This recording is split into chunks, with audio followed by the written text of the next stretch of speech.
Graça e paz, igreja.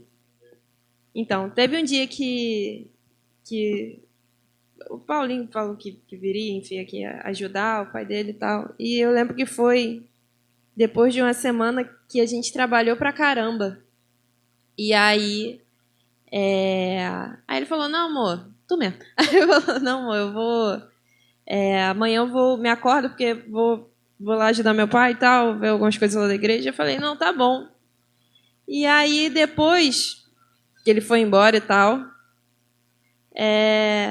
eu pensei, nossa, mas que legal, tipo, apesar de ter trabalhado e tal, aí eu fiquei lembrando daqui, do Dudu, da Cristina e tal, que já, independente de trabalho, sempre virava o dia para vir.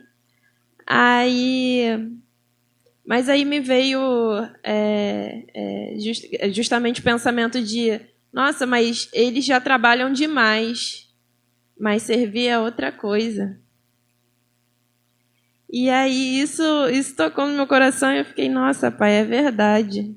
E aí me veio estudar um pouquinho sobre esses dois assuntos, sobre o trabalhar e servir. E no significado da palavra, trabalho significa atividade profissional que é regular, remunerada ou assalariada, mas algo que é fixo, algo que é determinado, algo que tem um patrão ali, algo que é, de certo modo, acordado, né, entre duas pessoas, pelo menos, e geralmente ambas ganham, né, pelos dois lados. E o servir, já o significado que encontrei foi trabalhar em favor de alguém, uma instituição ou de alguma ideia, alguma ideologia. Ou seja, você trabalha em favor, né? Você trabalha baseado na graça de alguém, para favorecer a outra pessoa. Porque quando é trabalho, a gente entende que é uma coisa mais objetiva e é muito do trato do que eu posso adquirir com aquilo. São muitas conquistas pessoais, mas o servir já toma uma proporção muito maior, só pelo significado da palavra. E é engraçado porque, pesquisando sobre isso, eu fui descobrir que a Bíblia é um dos poucos achados que temos de referências de como funcionava o mercado de escravos e instituição de direitos servis nos tempos passados. É um dos poucos documentos que a gente tem. E lá em Êxodo, não vou abrir, mas é rico, assim. Êxodo, Levítico, tem muitas leis e doutrinas de como funcionava na época. Isso é uma relíquia histórica. Eu não sabia que tinha tanto valor assim. Eu fui me deparar numa tese de doutorado teológico que o cara escreveu só sobre como funcionava a escravidão, a servidão nos tempos bíblicos. É uma coisa muito interessante. Só que tem outras civilizações que foram encontrados achados que tinham algo referente a como funcionava a servidão, como os servos serviam os seus senhores antigamente, em outras civilizações. Só que a Bíblia é a única que é a mais bem preenchida, mais detalhada, e é a única que traz um senso de humanidade para aquele servo. Lembrando que Deus, no Antigo Testamento, ele distinguia os servos que eram estrangeiros dos servos que não eram. Eles tinham direitos diferentes. Quando, por exemplo, se um judeu ficasse devendo, ficasse em dívida com outro judeu, esse irmão que está devendo, ele serviria ao irmão a qual ele deve, e aí, por 6 anos. No 7º ano é o ano do jubileu, e aí Deus ordena que ele seja livre, ou o servo ainda tem a escolha, de permanecer sobre o domínio do seu senhor, porque ele entende que, se ele for livre, ele vai ter que trabalhar por si só e se manter na vida lá fora. E muitas das vezes a vida que eles tinham dentro da casa dos seus senhores era melhor até do que a vida que eles tinham antes da servidão. Porque ali eles tinham comida, eles tinham cuidado, porque o próprio Deus instituiu que eles deveriam cuidar muito bem de seus servos. E Deus ainda dá vários alertas de que, porque às vezes as pessoas queriam passar a perna, às vezes as pessoas queriam ao invés de comprar um escravo, um servo e tal, adotava enquanto ainda era pequeno, enquanto ainda era jovem, e depois, tipo, poderia descartar e tal. E Deus coloca leis que homens tentavam fazer. Não, se for menina, vai ter que casar, vai ter que dar para o seu filho casar. Ela vai ter os mesmos direitos das outras esposas. E é lindo porque a gente vê o cuidado de Deus numa época que não tinha direitos humanos. Não tinham direitos humanos. E a gente vê a bondade de Cristo até ali, né? E a gente tem esse exemplo até hoje muito bem descrito. Mas lá em Êxodo e em Levítico tem isso muito bem descrito. E a gente entende que, e é interessante porque os servos, eles, no Antigo Testamento, tinham que fazer parte, de certo modo, da família. Então, eles tinham que ser circuncidados, se não fossem. As mulheres passariam por um batismo de purificação. E ali eles aprenderiam certas doutrinas judaicas da época, porque eles teriam comunhão, sim, comunhão com a família. E mesmo que eles servissem aos seus senhores, como disse, Deus instituiu que eles deveriam ser extremamente bem cuidados. E muitos, no final dos 6 anos, preferiam furar a orelha, que era o sinal, e ir até a porta da cidade, perante um juiz, e dizer que prefere, sim, servir para sempre, aí não tem como revogar, mas para sempre, ao seu senhor, porque foi bondoso. E na lei é bonito, porque está descrito que o servo vá à porta e descreva: eu amo ao meu senhor. E aí lhe é permitido furar a orelha, e ali ele vive protegido pelo seu senhor. E assim nós entendemos, né, que nós também somos servos do Senhor. Mas nós, de fato, temos servido ou nós temos só trabalhado para Deus? Porque isso são coisas diferentes, né? Como eu disse, o trabalho é uma coisa muito... Tem outras definições que dizem até que são elaborações manuais, quando se trata de trabalhos artesanais, atividades laborais, enfim. E a gente encontra na palavra vários textos sobre trabalho, sobre o trabalho em si. Não estou falando de servir ao Senhor, de servir ao reino, mas sobre o trabalho, sobre exercer um bom trabalho. A gente trabalha, né? Salete tem um salão, Cristina tem as costuras. E aí, dentro dessas atividades, até nisso a palavra nos instrui de como a gente deve proceder. E aí ela diz, lá em Provérbios 6, a partir do versículo 6, Deus já nos dá uma ideia, né, de que nós devemos nos esforçar nas nossas atividades diárias. E eu achei engraçado porque, em Provérbios, Salomão foi o rei mais sábio que teve na Terra, mas ele usa uma historinha que hoje a gente tem até como história infantil, né? Mas é para ser na cara, assim, né, para a gente não ter desculpa de não entender. E assim diz na leitura: vai ter com a formiga, ó preguiçoso, olha para os seus caminhos e ser sábio. Pois ela, não tendo chefe, nem guarda, nem dominador, prepara no verão o seu pão, na cega junta o seu mantimento. Ó preguiçoso, até quando ficarás deitado? Quando te levantarás do teu sono? Um pouco a dormir, um pouco a toscanejar, um pouco a repousar de braços cruzados. Assim sobrevirá a tua pobreza como meliante e a tua necessidade como um homem armado. E a gente vê aqui, né, uma parábola do bem que traz o trabalho a nós e do mal que faz a ausência dele, né, para não sermos preguiçosos. Tem outros versículos que falam até que os dirigentes dominarão cargos mais elevados, os que não cuidam bem do seu trabalho serão os que ficarão mais... serão comandados. E há vários textos sobre isso. Mas um que diz sobre é esse de... Perdão. Isso, 1 Tessalonicenses, capítulo 4, do versículo 11 e 12. E a palavra diz assim: e procureis viver quietos e tratar dos vossos próprios negócios e trabalhar com as vossas próprias mãos, como já vô-lo temos mandado, para que andeis honestamente para com os que estão de fora e não necessiteis de coisa alguma. O primeiro texto está lá em Provérbios, Antigo Testamento. E aqui a gente já vê Paulo dando uma orientação aos Tessalonicenses para não dependam de tudo, não sejam pedintes. Tenham, trabalhem, façam o seu próprio pão. Paulo foi o maior missionário registrado da história e o cara fazia tenda onde ele fosse. Ele trabalhava fazendo tenda. Eles tinham o seu labor. E ainda assim conseguiam também, com plenitude, servir ao Senhor. E a gente vai encontrar na palavra vários textos dizendo como devemos proceder no nosso trabalho, de sermos honestos, daquele que ajunta aos poucos mais honestamente. Como é que é? Enriquece com alegria. Eu sou a tesoureira lá de casa. Aí eu separei vários versículos de dinheiro. Aí toda vez eu mando um relatório para o Paulinho com um versículo no final para ver se a gente vai gravar. É muito bonitinho. Aí fala aquele que ajunta dinheiro com desonestidade, esse perecerá, mas aquele que ajunta honestamente, aos poucos enriquecerá.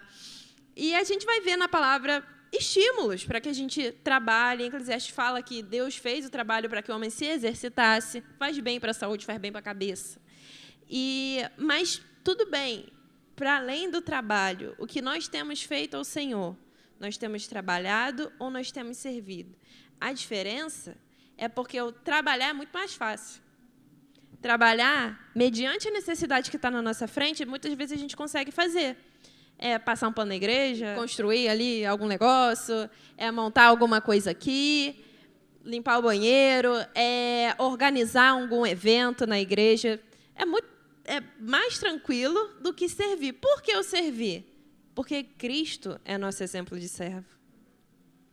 E aí fica muito mais pesado o prumo que a gente tem que seguir.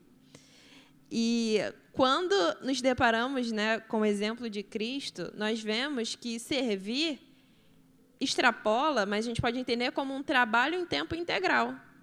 Né? O que mais perto disso é ser mãe e pai, que é um trabalho em tempo integral. Mas os filhos crescem, né? Vai criando uma folguinha. Mas, para o Senhor, é até o seu retorno. Nós aceitamos furar a orelha e para sempre estarmos submissos e servindo como mordomos de sua casa. Ou seja, assumimos que nada temos, mas tudo que tem de mais precioso está nas nossas mãos para cuidarmos e para servirmos uns aos outros. Então, quando a gente vê, né, o servir, por quê que nós temos que ser servos? E a palavra vai nos esclarecer. Em Marcos, capítulo 10, do 42 ao 45, diz assim: Mas Jesus, chamando-os a si, disse-lhes: Sabeis que os que julgam ser príncipes dos gentios, deles se assenhoreiam, e os seus grandes usam de autoridade sobre eles. Mas entre vós não será assim. Antes, qualquer que entre vós quiser ser grande, será vosso serviçal. Para aí, rapidinho. Olha que engraçado. A mesma palavra diz que aqueles que se dedicam diligentemente ao trabalho têm o direito de exercer grandes funções, assim como ele mesmo cita que é o que acontece nos gentios, né? Uma meritocracia, digamos assim, né? O que acontece nos gentios. Aqueles que trabalham bem se tornam senhores e estão no direito de comandar. Mas com vocês não vai ser assim. E aí ele diz: Mas entre vós não será assim. Antes, qualquer que entre vós quiser ser grande, será vosso serviçal. A gente já fica, ué. E qualquer que dentre vós quiser ser o primeiro, será servo de todos. Aí, às vezes, a gente se converte e se depara com, não, você tem que servir o seu irmão. E a gente fica, mas por quê? Esse irmão não faz nada para mim. Ou eu tenho raiva dessa criatura, eu tenho que servir. Assim, entendeu? Eu tenho raiva, eu tenho que servir, eu tenho que estar aqui. E aí, por que, Senhor? E aí, quando a gente passa mais um versículo, porque o Filho do Homem também não veio para ser servido, mas para servir e dar a sua vida em resgate de muitos. Vários tapas na cara. E aí a gente fica, meu Deus, eu entendi o porquê, um pouquinho, né? Porque não dá para entender. Passa mais a gente vai ler mais um texto e vou tocar num ponto que há um tempo mexeu muito comigo. Em Filipenses, capítulo 2, versículo 5, do 5 ao 8, diz assim: De sorte que haja em vós o mesmo sentimento que houve também em Cristo Jesus, que, sendo em forma de Deus, não teve por usurpação ser igual a Deus, mas fez a si mesmo de nenhuma reputação, tomando a forma de servo, fazendo-se semelhante aos homens. A gente vai assistir um grupo de louvor que a gente gosta, na igreja presbiteriana, e ali o Marco Teles estava contando do texto que ele usou para criar a música dele, era justamente esse texto. E aí ele só falou um negócio que eu fiquei, meu Deus. Ele falou, vocês têm noção do que é Deus precisar? Deus precisar de alguma coisa? Precisar é uma coisa humilhante. Quando mais precisamos de alguém ou de algo na vida? Quando a gente nasce. Assim, né? Cristo veio, precisou de que alguém cuidasse dele. Deus. A gente está acostumado. Mas o próprio Senhor se desfazer a se pôr nas mãos de impuros para ser cuidado ali durante seu nascimento, durante a sua infância. Assim, sabe, é uma coisa muito estranha, sabe? Deixar a glória dele por amor a nós. E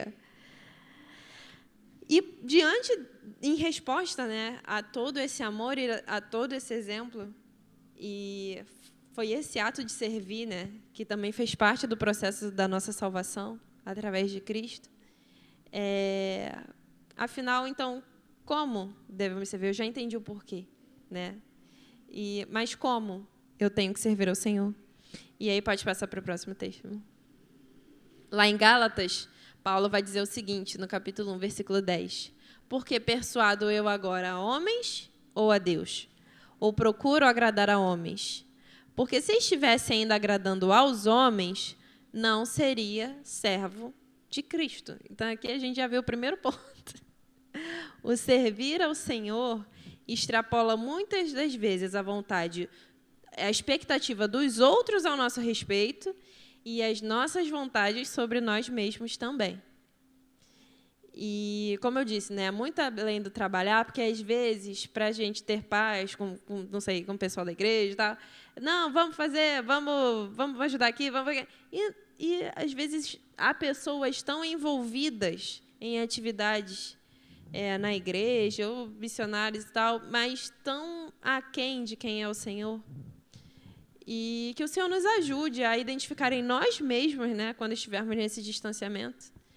E também para que a gente possa identificar pessoas que estão assim também, às vezes priorizando mais coisas daqui, palpáveis, né? Às vezes tentando de fato servir ao Senhor, mas apenas trabalhando, sem entendimento completo do que seria o servir. E mais um texto, né, de algumas orientações de como devemos servir ao Senhor. Lá em Lucas, capítulo 12, versículo 35. Antes de eu ler esse texto, era comum que um dos exemplos que Jesus dá, né, de como devemos servir ao Senhor é que ele, antigamente, não tinha internet, não tinha WhatsApp, não tinha telefone. Então, o pessoal, quando iam, né, a casas mais ricas, que tinham servos, e os senhores iam para outras cidades para sacrificar o Senhor, ou para ir na família, na casa de algum parente, ou ia longe e tal. Às vezes, os senhores levavam dias para voltar para casa, até porque ia a pé, geralmente. Só que os servos, eles deveriam estar de prontidão no portão, porque também não tinha campainha. Eles deveriam estar de prontidão no portão para receber o seu senhor.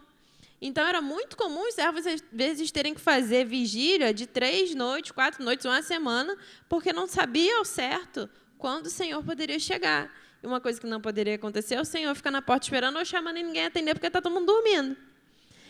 E aí, nessa passagem, Cristo vai dar vários exemplos do servo bom, do servo mau, né, daquele que segue os mandamentos do seu Senhor enquanto o Senhor não está na casa. E aí ele vai e ele nos pede, né, para sermos o tipo do servo bom, que é aquele que, apesar das vigílias, se mantém firme na porta, buscando servir ao Senhor e buscando manter a casa do mesmo modo que o Senhor deixou, do modo que o Senhor aprova. E aí, na leitura do texto, diz assim, em Lucas 12, Versículo 35. Estejam cingidos os vossos lombos e acesas as vossas candeias. Cingir os lombos significa estar preparado. 36. E sede vós, semelhantes aos homens que esperam o seu Senhor, quando houver de voltar das bodas, para que quando vier e bater, logo possam abrir-lhe. Bem-aventurados aqueles servos, os quais, quando o Senhor vier achar vigiando, em verdade vos digo que se cingirá e os fará sentar à mesa, e chegando-se, os servirá. E, se vier na segunda vigília, e se vier na terceira vigília, e os achar assim, bem-aventurados são os tais servos. Até aí. E daí, né, a gente já vê na palavra, né, muitos exemplos de como a gente deve servir ao Senhor com integridade, a todo instante, sempre vigilante, sempre em alerta, sempre prestando atenção nas necessidades do Senhor. E trazendo aqui para a gente, né, é isso. O tempo todo estamos cercados de pessoas, sejam das nossas famílias, sejam agora até virtualmente. E nós temos muita facilidade hoje em servir, eu poderia dizer. Nós temos mais ferramentas para servir, né? A internet nos aproxima de muita gente que, às vezes, a distância poderia atrapalhar de servirmos a essas pessoas. Mas o servir é justamente levar o amor sacrificial de Cristo, né? Levar o testemunho de Cristo, a palavra de Cristo, e estar com aquelas pessoas que muitas das vezes ninguém quer estar. Porque um dia, enquanto nós éramos desprezíveis ainda, pecadores vermes, o próprio Cristo esteve com quem ninguém queria estar. E é esse exemplo que nós devemos seguir. E, como disse, né, Paulo, não agradando aos homens, mas agradando a Deus. E o próximo texto. E aí, qual é a impressão, então, né, que o mundo precisa ter de nós? E aí, lá em 1 Coríntios, capítulo 4, versículo 1, vai dizer assim: que os homens nos considerem como ministros de Cristo e mordomos dos mistérios de Deus. Pode passar. Eu vou continuar a leitura porque fez todo sentido juntar esses textos. Agora a gente vai prosseguir para 1 Pedro, capítulo 4, a partir do versículo 10. Aí pode voltar, amor, só para eu ler junto, porque eu falei, gente, dava para colar um texto no outro. Então, né, que impressão que o mundo deve ter? Aqui, antes de eu ler novamente, aqui fala de ser que os homens nos considerem ministros de Cristo. Quando a gente vê o ministro da Espanha aqui, a gente sabe que ele é espanhol. Porque ele fala espanhol, porque ele tem costumes espanhóis, ele tende a gostar mais da culinária espanhola, tem suas características nativas, né? Tem gente, dependendo do país, é chinês, a gente vai ver o olhinho puxado. Então, nós temos apresentado as características de um ministro de Cristo, de novo, que extrapola, né, exercer qualquer função aqui, né, física. E aí, prosseguindo na leitura, para a gente finalizar com como a palavra nos orienta, diz assim, a gente vai ler 1 Coríntios, capítulo 4, a partir do versículo 1 e 2, e juntar com 1 Pedro, capítulo 4, versículo 10. E diz assim: que os homens nos considerem como ministros de Cristo e mordomos dos mistérios de Deus. Além disso, requer-se dos mordomos que cada um se ache fiel. Cada um administre aos outros o dom como recebeu, como bons mordomos da multiforme graça de Deus. Rapidinho. Cada um administra aos outros o dom como recebeu. Ali fala, nós somos mordomos dos mistérios de Deus. Infelizmente, a gente tem visto muita mercantilização em tese dos dons, né, que o Senhor dá, né, de pessoas trocando favores, valores em troca de pix, em troca de oração, em troca de profecia, em troca de que Deus sabe se de fato vem dele ou não. Mas a gente vê aqui, né, não é nosso, não é meu, eu não tenho direito. Você já pensou? O senhor sai de casa e o mordomo vende o sofá? Assim, é isso, a gente ficar usando a palavra do Senhor para usurpar as pessoas, para enaltecer o nosso nome, quando o próprio Senhor se fez de nome nenhum para nos salvar. E, prosseguindo com a leitura, 1 Pedro, capítulo 4, versículo 10. Cada um administra aos outros o dom como recebeu, como bons mordomos da multiforme graça de Deus. Vou continuar lendo daqui. Versículo 11 de Pedro ainda. Se alguém falar, fale segundo as palavras de Deus. Se alguém administrar, administre segundo o poder que Deus dá, para que em tudo Deus seja glorificado por Cristo Jesus, a quem pertence a glória e poder para todos sempre. Amém. É tão direto. É tão direto, é tão claro, para a gente fazer essa bagunça toda. E o que é mais lindo de tudo isso é que, mesmo a gente sendo falho, sendo ridículo, me veio essa questão do servo também me lembra muito a passagem do filho pródigo. É a parábola. Um filho que tinha tudo ali na casa de seu pai, pediu sua herança para sair, para conhecer o mundo, para ter uma vida dissoluta, fazer o que queria, sem ninguém mandando nele. E aí foi lá, matou todas as vontades que ele tinha. No final, se estribuchou todo, né? Quebrou a cara, estava querendo comer as comidas dos porcos, porque já tinha gastado tudo, todos os seus amigos tinham sumido. E aí ele pensa, eu vou voltar para a casa do meu pai. E esse tem que ser o nosso pensamento. Quando Jesus nos encontra e se revela a nós, a gente está na hora que a gente está comendo a arbolata do porco. E aí Cristo nos convence e a gente entende para onde a gente tem que ir. Eu tenho que ir para a casa do meu pai. Primeiro a gente tem que ter um pai, né? E aí a gente entende que tem que buscar esse pai e ir para a casa desse pai. E é lindo porque no momento da conversão a gente tem esse entendimento de eu não posso voltar como filho. Olha o que eu fiz. Olha o que eu joguei o nome do meu pai no lixo. Olha o que eu fiz com o amor que meu pai me deu, com a criação, com o corpo que meu pai me deu. E aí, muitas vezes, quando nos deparamos com Deus assim, ou depois da gente pecar e tentar buscar, a gente volta com esse sentimento, eu não posso olhar, eu não posso ser chamada filha. E aí, o mais lindo é que de servos, Deus nos torna muito mais do que servos, porque o filho pródigo chega na casa de seu pai e ele fala, pai, eu só peço para ser um de seus servos. Um de seus servos. Porque digno de ser filho eu não sou.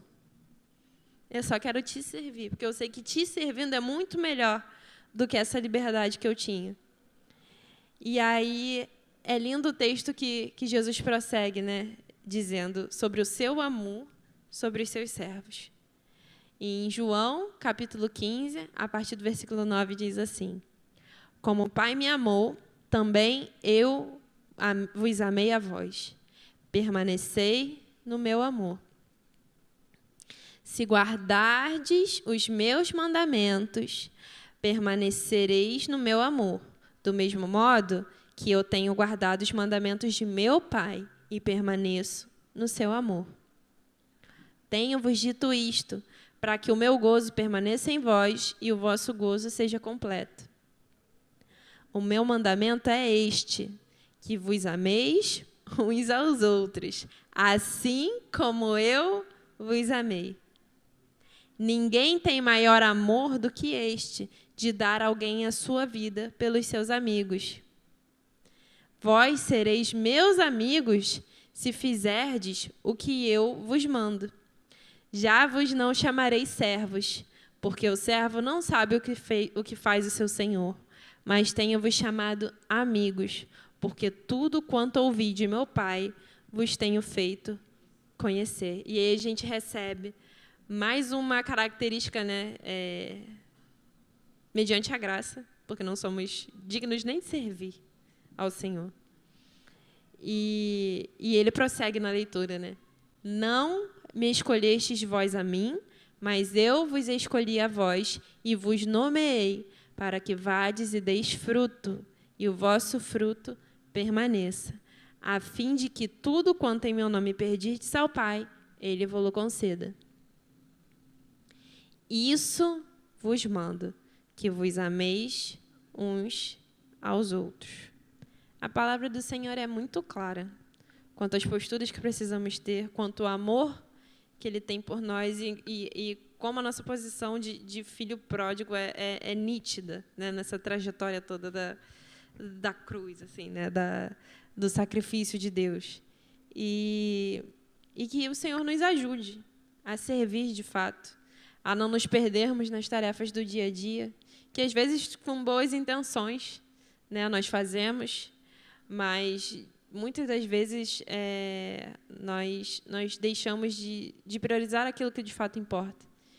Então, que o Senhor nos ajude a priorizar de fato a sua palavra, de fato uma atitude de serviço com amor, de verdade, não por fazer, não para que me deixe em paz, mas que seja o mesmo amor sacrificial que Cristo teve por nós na cruz, servindo até a morte. E que assim, pelo seu nome, pelo seu sangue na cruz, a gente também o sirva até a morte e encontre nele a redenção e glória eterna. Amém?